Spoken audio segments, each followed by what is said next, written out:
संसार में सबसे बड़ा संबंध कौन सा है? अब आप पूछेंगे कि ये कैसा प्रश्न हुआ? इसका उत्तर तो बड़ा सरल है, यही ना? परंतु इस प्रश्न के भी कई उत्तर हैं। कोई कहेगा माता और पुत्र का संबंध, तो कोई कहेगा पिता पुत्री का संबंध, तो कोई पति पत्नी का, और तो कोई भक्त और भगवान का संबंध। परंतु तनिक गहराई से देखेंगे तो पाएंगे कि ये सारे संबंध या तो जन्म से जुड़े होते हैं, या समाज में बना दिए जाते हैं, या फिर किसी आकांक्षा के चलते बनते हैं। तो सबसे बड़ा संबंध कौन सा होता है? उलझ गए ना? सबसे बड़ा संबंध होता है मित्रता का, क्योंकि मित्र हम स्वयं चुनते हैं, जिसमें ना कोई आकांक्षा होती है, ना ही कोई स्वार्थ छिपा होता है। यदि कुछ होता है तो केवल साथ का आनंद। अपने बीते दिनों को स्मरण कीजिए। जब आप घर से बाहर निकलते होंगे तो सबसे पहले किसका स्मरण होता था? मित्र का। परंतु जैसे जैसे मनुष्य बड़ा होता जाता है, सफल होता जाता है, मित्र छूटते जाते हैं और फिर वो अपनी आय, अपने जीवन के स्तर के अनुसार मित्रता करने लगता है। उसके मन में ये विचार आ जाता है कि मित्रता बराबरी वालों से ही होनी चाहिए। यही सोच अनुचित है, क्योंकि मित्रता बराबर वालों से नहीं होती, मित्रता हमें बराबर करती है। इसलिए नए मित्र अवश्य बनाइए, परंतु अपने पुराने मित्रों को भूलिएगा मत। क्या कर रहा हूं मैं? दर्पण में देख रहा हूं। आप लोग भी प्रतिदिन देखते होंगे, परंतु प्रतिदिन अपना मुख देखने के बाद भी उस पर लिखी एक बड़ी सीख देखना भूल जाते हैं। अब आप कहेंगे कैसी सीख? तो जाइए, एक बार फिर से दर्पण के सामने जाइए और मुख खोलकर देखिए, क्या दिखेगा? दंत पंक्ति और जीभा, है ना?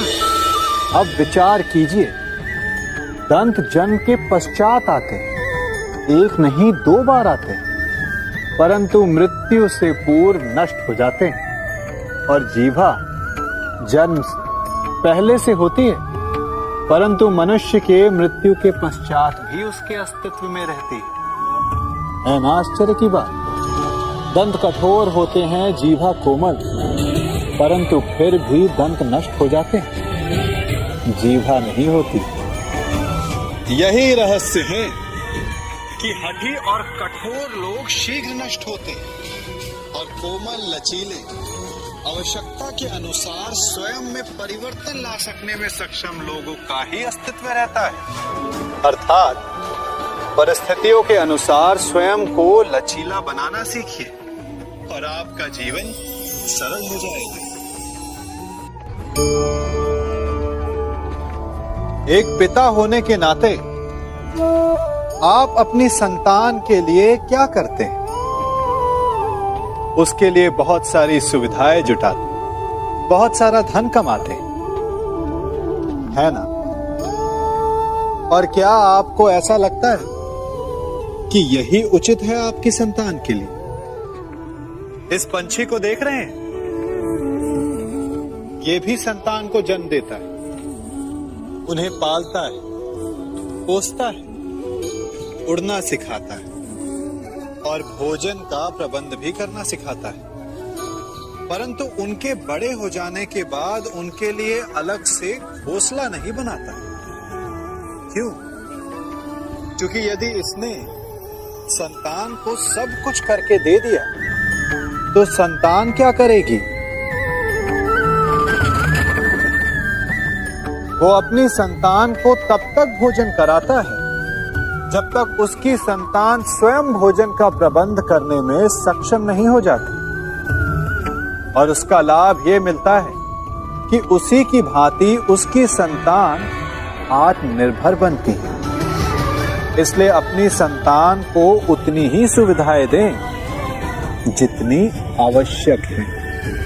मोह को त्याग आगे आपका उनसे मोह उन्हें कभी आत्मनिर्भर नहीं बनने दो।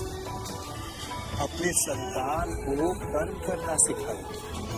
यदि आपके संतान कर्म करना सीख गए तो वो धन स्वयं कमा लेगी, और यदि वो आलसी अकर्मण्य बन बैठे तो आपके संचित धन का भी नाश कर देंगे। संबंध एक सहारा होता है जीवन का, और संबंधी वो होते हैं जिनसे आवश्यकता पड़ने पर सहायता मांगी जा सके, जिन पर विश्वास किया जा सके कि बुरे समय में वो हमारे काम आएंगे। कभी ऐसा भी हुआ होगा कि आपके पास कोई सहायता मांगने आया, या ऐसा भी हो सकता है कि आप किसी के पास सहायता मांगने गए हों। परंतु प्रश्न ये उठता है कि क्या केवल किसी के मंतव्य में उसकी सहायता इसीलिए कर देनी चाहिए क्योंकि वो आपका संबंधी है? अब आप कहेंगे कि ये कैसा प्रश्न हुआ? तनिक सोचिए, एक अस्त्र बनाने वाला जब अस्त्र बनाता है तो ये अस्त्र किसको देना है उसका अधिकार उसी के पास होता है। वो चाहे तो ये अस्त्र किसी को भी दे सकता है, वो एक सैनिक को भी दे सकता है या एक डाकू को भी, और यही अस्त्र दो भिन्न कार्य कर सकती है। यदि डाकू के हाथों में आ गई तो उसका भय दिखाकर वो लोगों को लूटेगा, निरपराधों का रक्त बहाएगा। सहायता करने वाले की भी अवस्था ऐसी ही होती है।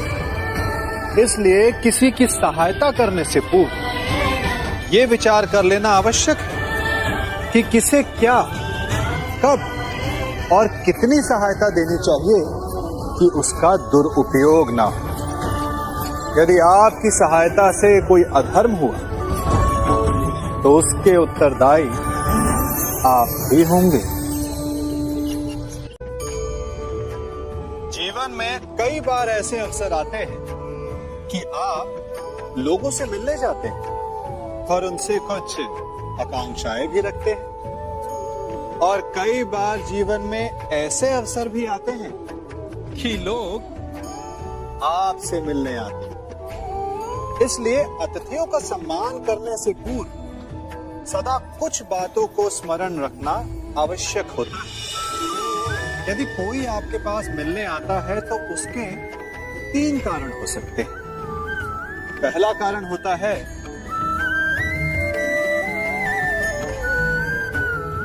हाँ, दूसरा अभाव, और तीसरा प्रभाव।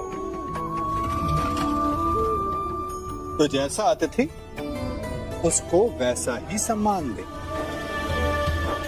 यदि आपके पास कोई भाव से आए तो उसे केवल आपका प्रेम चाहिए, आपका सानिध्य चाहिए, और यदि कोई अभाव में आया तो उसकी उतनी सहायता अवश्य करें जितना आप करने में सक्षम हो, परंतु इतनी अधिक भी ना करें कि वो उस सहायता का दुरुपयोग कर बैठे।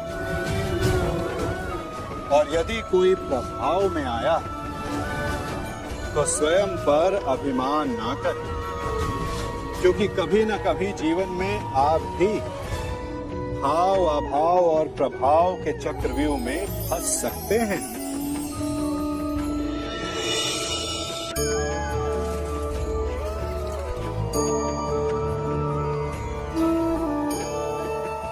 यदि जल को मुट्ठी में कसकर बांधे तो जल कैसे अपना मार्ग बनाकर निकल जाता है? इसी धारा की भांति यही अवस्था हमारे अपनों के साथ भी होती है।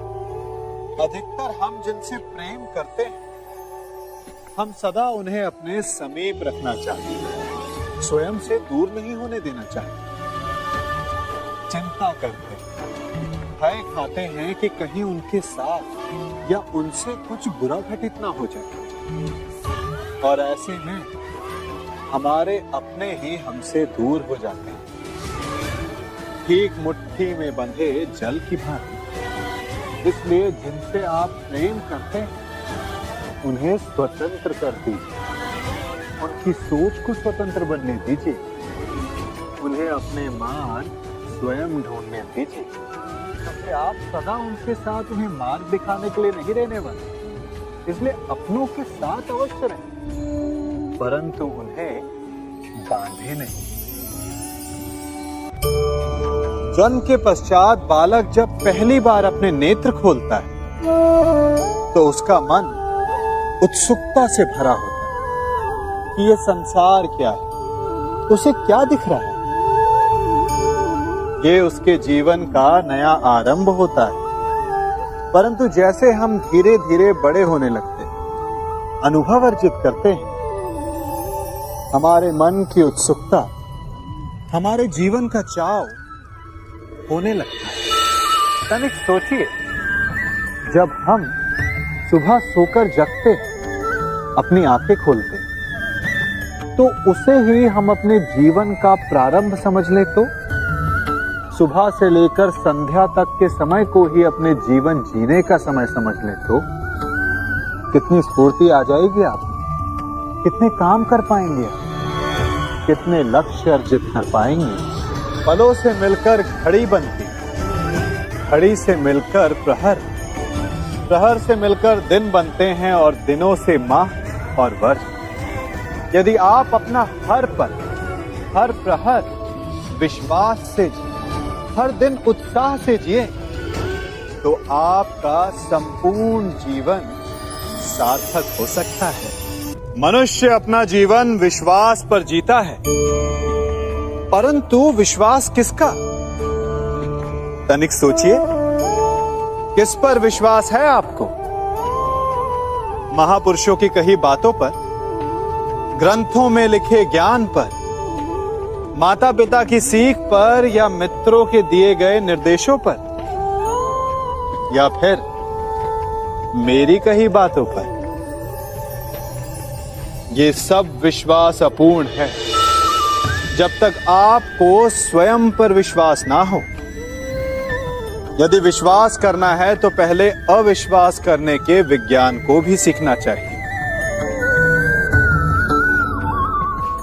आप किसी की बातों पर विश्वास ना करें, आप अपने मन से पूछें, अपनी अंतरात्मा से प्रश्न करें, और जो उत्तर मिलेगा वही सबसे उचित होगा। जब आप अपने मन, अपने अंतरात्मा पर विश्वास करना सीख जाएंगे तो नीति ज्ञान सब आपके भीतर से स्वतः उमड़ेगा। और यदि आप स्वयं पर ही विश्वास न कर पाए तो धर्म ग्रंथों में लिखे श्लोक, महापुरुषों की वाणी, माता पिता की सीख या मित्रों का निर्देश कोई भी लाभ नहीं दे पाएगा।